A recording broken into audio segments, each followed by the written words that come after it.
Notion N6.2. Soustraire des nombres relatifs. Règle 3. Pour soustraire un nombre relatif, on ajoute son opposé. Donc voilà la troisième règle de calcul à prendre par cœur. Nous ne savons pas soustraire des nombres relatifs. La soustraction est en fait une opération qui n'existe pas. Donc les soustractions, en fait, ce sont des additions de nombres négatifs. Donc il va falloir à chaque fois, dès qu'il y a une soustraction avec des nombres relatifs, la transformer en utilisant la propriété « j'ajoute l'opposé ». Donc l'opposé, on rappelle, c'est un nombre qui a la même partie numérique mais de signe contraire.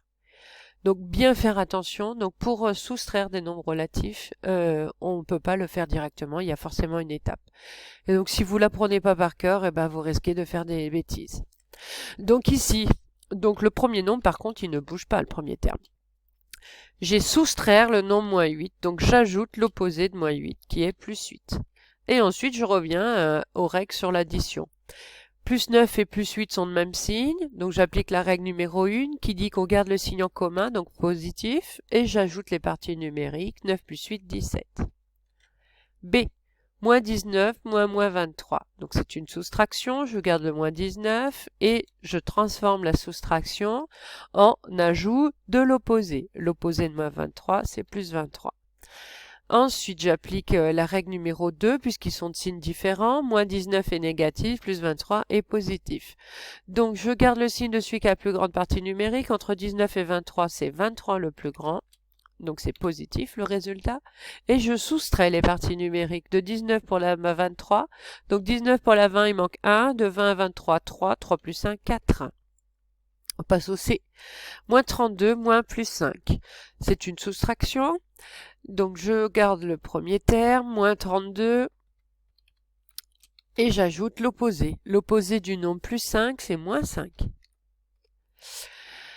Ensuite, j'utilise la règle numéro 1, puisqu'ils sont tous les deux négatifs, donc de même signe. Je garde le signe en commun, donc négatif, et j'ajoute les parties numériques, donc 32 plus 5, ça fait 37. Dernier exemple, plus 5 moins plus 32. Donc c'est bien une soustraction, je regarde le premier terme et j'ajoute l'opposé du second terme. L'opposé de plus 32, c'est moins 32.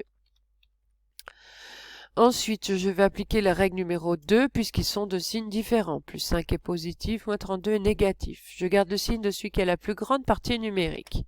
Entre 5 et 32, c'est 32 le plus grand, donc le résultat est négatif. Et je soustrais les parties numériques.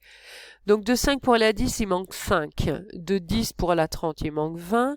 De 20 pour la 30, donc on a 30. De 30 pour la 32, il manque 2. Donc ça fait 27. Donc on a fait la soustraction avec les 4 cas, hein. Donc premier cas positif puis négatif, ensuite négatif, négatif, négatif, positif et positif, positif. Tout ça pour dire que il faut absolument connaître vos règles par cœur, sur le bout des doigts. J'insiste, c'est vraiment important parce que à chaque fois on fait du monotâche, on fait petite tâche après tâche et en appliquant les règles, donc il faut vraiment les connaître et qu'il n'y a qu'une chose qui va payer, c'est l'entraînement. Donc je vous invite à regarder l'autre exemple d'application où là on va mélanger les additions et les soustractions pour bien voir comment ça se passe avant de passer à des calculs plus complexes. Donc il faut vous entraîner. Voilà, la notion est terminée.